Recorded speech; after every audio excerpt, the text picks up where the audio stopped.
Assalamualaikum warahmatullahi wabarakatuh. Kembali lagi di channel kami DHB.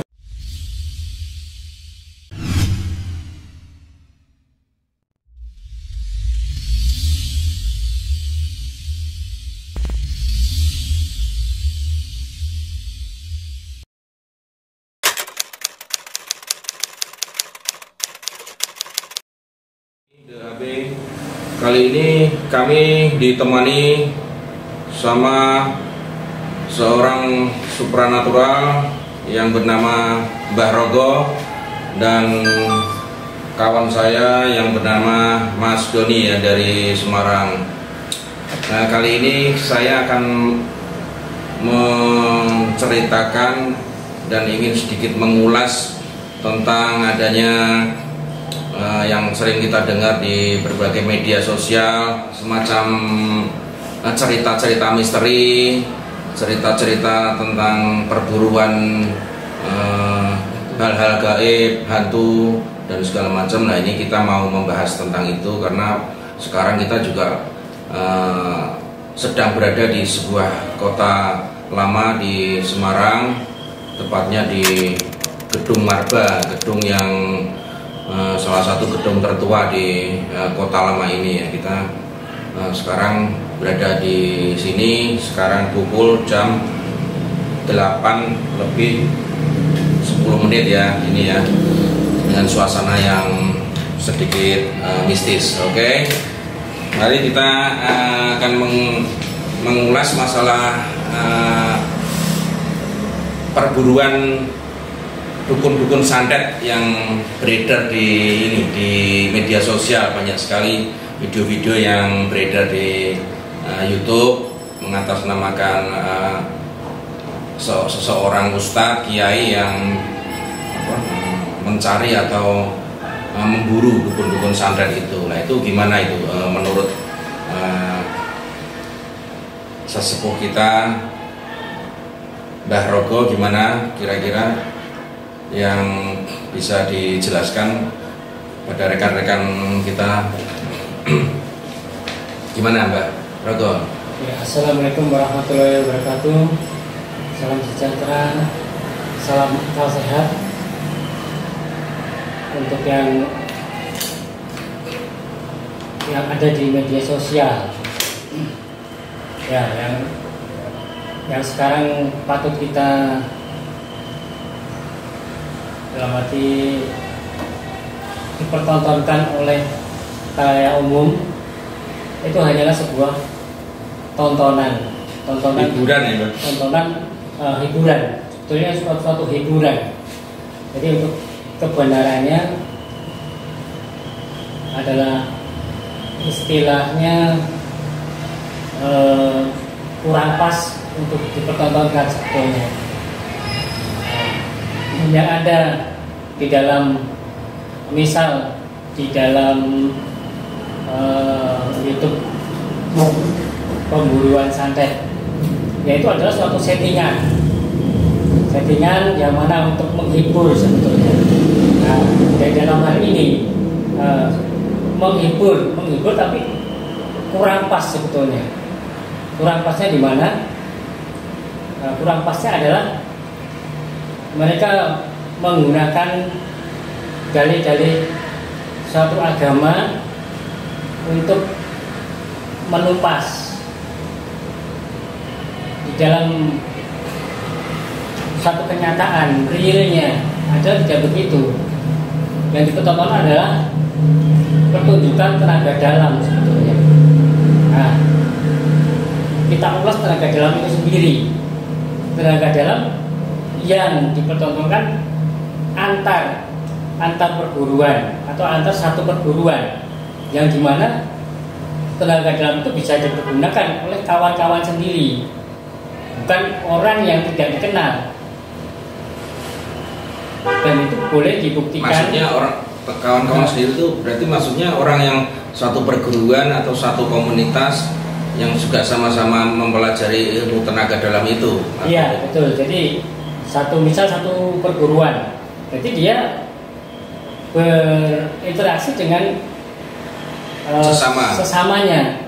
kalau itu digunakan untuk orang yang lain, orang yang tidak dikenal, apalagi tidak mempunyai ilmu, ya, tidak mempunyai ilmu tenaga dalam, ya, itu tidak bisa. Tidak bisa. 100% tidak bisa. Karena apa? Itu ya. Ya, karena apa? Yang terjadi adalah pensugestian terhadap anak buah itu untuk misal ditembak, mental dan sebagainya. Itu sebenarnya apa itu, settingan atau memang dia benar-benar mengeluarkan ilmunya? Karena yang diperagakan kan sesama antar ini seperguruan. Iya. Ya. Itu yang dipertunjukkan itu adalah antar komunitas mereka sendiri. Jadi istilahnya ini juga sudah banyak di media sosial yang mengulas masalah ini. Ada sebetulnya itu pensugestian sebetulnya. Misalnya pada seseorang, misal kalau dipukul mental dan sebagainya, kalau orang belum tersugesti itu tidak akan bisa terpental. Ditonjok ya tetap bonyok, tetap gitu ya. Iya. Jadi kalau misalnya ada seorang kiai ustadz yang mempunyai ilmu tenaga dalam, dia memburu orang-orang yang mengatasnamakan dukun santet, itu berarti bagaimana itu? Apa mereka bisa berinteraksi dengan dukun santet itu? Ya, yang dipertontonkan di media sosial itu kan sudah settingan. Berarti jadi, sudah diatur itu ya? Sudah diatur, sudah settingan. Jadi seperti sebuah sinetron sebetulnya. Sinetron mini. Ya, kita tidak menjustis bahwa itu para ustadz tidak bisa. Mereka memang ada yang bisa, benar-benar bisa untuk penyembuhan tapi dalam arti bukannya seperti dipertontonkan di media sosial sebetulnya. Jadi kalau misalnya dia menyembuhkan seseorang yang terkena santet, mungkin bisa itu ya Mbak? Bisa dalam arti santet itu tuh panjang ceritanya sebetulnya ya. Itu sebetulnya juga pensugestian juga sebetulnya, dan sampai sekarang yang saya alami dari dulu sampai sekarang, istilahnya belum ada bukti yang benar-benar santet yang benar-benar itu belum ada. Berarti yang selama ini kita pahami, kita maknai sampai detik ini, berarti santet itu sebenarnya tidak ada, begitu Pak? Ya sebetulnya bilang tidak ada, bisa tidak, karena itu pensugestian. Oke, kalau jadi orang kalau sudah kena sesuatu mungkin terus dia mengira wah saya kena santet gitu, misalnya. Ya, itu sudah diakui oleh dirinya sendiri bahwa kebanyakan dia sudah menerima sugesti bahwa dari dulu saya sakit ini, tapi dia belum periksa sakitnya itu apa, datang ke dukunnya bilang wah ini kena santet, terus si dukun itu menggunakan trik-triknya. Satu misal telur, dia memakai media telur. Nah, telur itu ditunjukkan bahwa di dalamnya kalau dioleskan ke badan begini, ada pakunya. Ditunjukkan dipecah di dalam telur itu ada pakunya. Nah itu adalah sebuah trik. Sulap ya Pak? Ya sulap, trik atau trik itu. Trik magic trik.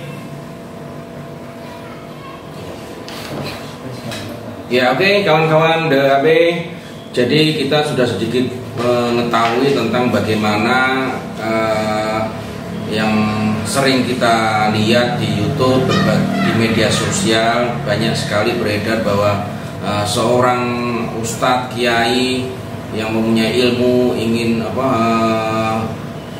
mempertontonkan ilmunya dengan mengejar-ngejar dukun santet, mencari dukun santet, mencari orang-orang yang mempunyai ilmu yang mungkin untuk mencederai orang lain. Nah itu sedikit sudah kita bisa pahami bahwa itu semua ternyata hanya sebuah produk yang sudah dikemas, jadi bukan natural gitu ya. Jadi bukan sesuatu yang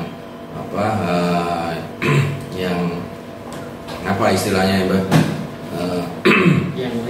yang real ya. Jadi sudah ada sedikit settingan di situ ya. Jadi mungkin kawan-kawan juga pastinya sering melihat di berbagai media sosial, di YouTube itu banyak sekali yang menceritakan bahwa seorang dukun itu bertarung dengan dukun si A, si B, terus sampai mengeluarkan darah sampai ini di tenaga dalam. Nah itu sebenarnya sebuah trik saja ya. Jadi tontonan hiburan, sebenarnya sebuah hiburan semata. Jadi jangan terus kita menjustifikasi, wah orang ini sakti, orang ini seperti Superman gitu ya. Itu yang tidak boleh ya, kita meyakini hal demikian. Gimana Mas Doni, ada pertanyaan sama Mbak Rogo? Ya, seperti halnya akhir-akhir ini kan banyak YouTubers baru yang mana judulnya itu penelusuran tentang makhluk halus. Di situ tuh kok saya tuh herannya, di situ tuh makhluk halus bisa kelihatan Pak Rogo. Bagaimana bisa menjelaskan apa yang terjadi? Kembali lagi tadi seperti yang sudah saya sampaikan tadi, itu adalah suatu trik kamera yang mana yang real, yang sebenarnya hantu ataupun jin itu tidak bisa menampakkan, karena berarti itu cuma settingan ya? Settingan, 100%. karena jin sendiri itu adalah suatu energi ya yang tidak bisa muncul di kamera. Ya. Dan belum pernah mengalami kemunculan hantu-hantu itu seperti pocong, seperti gombel, seperti genderuwo, jelur-balong. Itu nggak ada. Bisa disyuting ya. Iya itu. Tapi kalau misalnya ini ada di YouTube di luar negeri itu ada sebuah penelusuran juga tentang makhluk-makhluk gaib ya. Mereka ada kayak semacam bayangan hitam mengejar, menarik-narik itu di sebuah CCTV itu. Nah itu gimana ya, itu? Sebetulnya belum ada, itu settingan juga, dan belum ada yang real nyata, itu belum ada. Gitu ya teman-teman. Jadi cukup sekian mungkin video kali ini. Mudah-mudahan bisa bermanfaat buat kita semua. Sampai jumpa. Wassalamualaikum warahmatullahi wabarakatuh. Jangan lupa like, subscribe, and komen di bawah ini agar channel DHB segera dapat berkembang dan dapat menyajikan hal-hal yang positif yang bermanfaat bagi kita semua. Amin. Wassalamualaikum warahmatullahi wabarakatuh. Dadah.